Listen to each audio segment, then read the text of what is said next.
You know, for a company that doesn't want you to think that they're complicit in any kind of profit related to selling of cheats for any of their games, Activision sure ain't doing a heck of a lot to dispel the rumors with their recent $100,000 CDL tournament qualifier that was completely ruined for many competing as it was absolutely overrun with hackers. But I think there actually might be more at play here, and I do believe that there are a few things that Activision is failing to tell you about how they set up the tournament in a way that leaves the door wide open to say Activision, at a minimum, is aware of their own lack of effort to keep cheaters out of their pro ranks and their tournaments.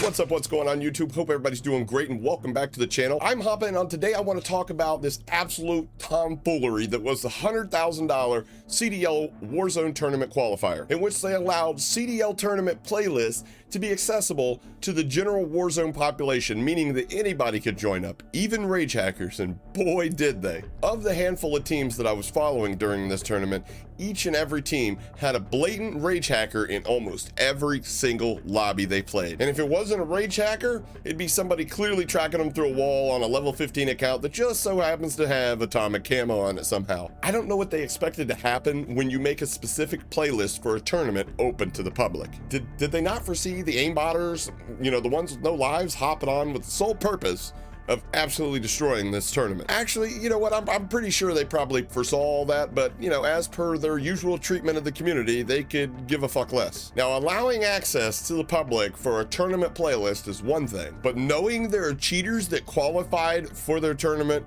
is something completely different. And yeah, there are cheaters that qualified. Actually, there's a lot of them. And why wouldn't there be? I mean, during the open qualifier, you didn't even have to stream your gameplay. Some of them were dropping inhuman amounts of kills, and trust me, there will be plenty of videos coming out in the near future about all these clowns, and basically the sheer amount of people that qualified using VPNs to get away from not only hackers, but basically to get away from sweats that were in those lobbies trying to qualify themselves. And Activision, or you know, whoever the hell they put in charge of organizing this tournament, are 100% covering for the cheaters that have qualified in this CDL tournament. What makes me say this, you may ask? Well, mainly because they blocked the API data from the lobby KD average from being able to be aggregated, so it wouldn't be displayed on CodTracker or any related sites like that. Or, you know, maybe they reached out to CodTracker and, you know, asked them to pull this data during the tournament because no one had an average lobby KD displayed within the tournament playlist. What that does is it stops people from me or, you know, other competitors from going in there and actually reviewing the gameplay from the people that they were competing against, or, you know, checking to see if they were using a VPN and they were actually dropping all these kills in 0.6, 0.7, 0.8 lobbies. And another thing that makes me feel as if they're doing whatever they can to cover up for people that, you know, they want to be included in the tournament who used a VPN to get easier lobbies to qualify, is that they didn't make the results list available for anybody. Not even for the people that participated. I know a few teams that did extremely well and are barely on the waiting list, which they were emailed about. Some though, some didn't even receive a notice of result and are now left scratching their head wondering if it's finalized or not. So you want to know who finished first? Well, I guess you're gonna have to ask them because we don't have a clue. I mean, it was all a shit show from the conception to now, and it unfortunately is going to continue to be a shit show if the people in charge of these things don't pull their head out of their ass and give the community what they want. We're tired of being lied to. But then again, what do you expect from Activision? If we know anything about Activision, it's that they're incapable on so many different levels. But it's our fault, my fault, your fault, and people that continue to spend money with this company, it's our fault. Because we've allowed them to become complacent in their responsibilities to the community, to us.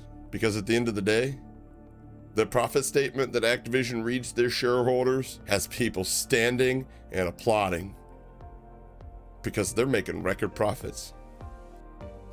And here we are trying to enjoy the state of the game that we grew up loving. We need to check ourselves, guys. This has got to stop somewhere. The only way to get them to stop, punch them in the pocketbook. I ain't spending a dime on their game. Are you? Let me know down in the comments if you guys think this is planned purpose, or if you think this is just a side effect that happened through bad planning and bad organization. And also, if you guys enjoyed this video, make sure you smash the like button. And if you're interested in seeing more content like this, make sure you subscribe with the notification bell enabled so YouTube never lets you miss an upload or when I go live. And with that, you've made it through another video. I've been Hapa, and in the wise words of Sophocles,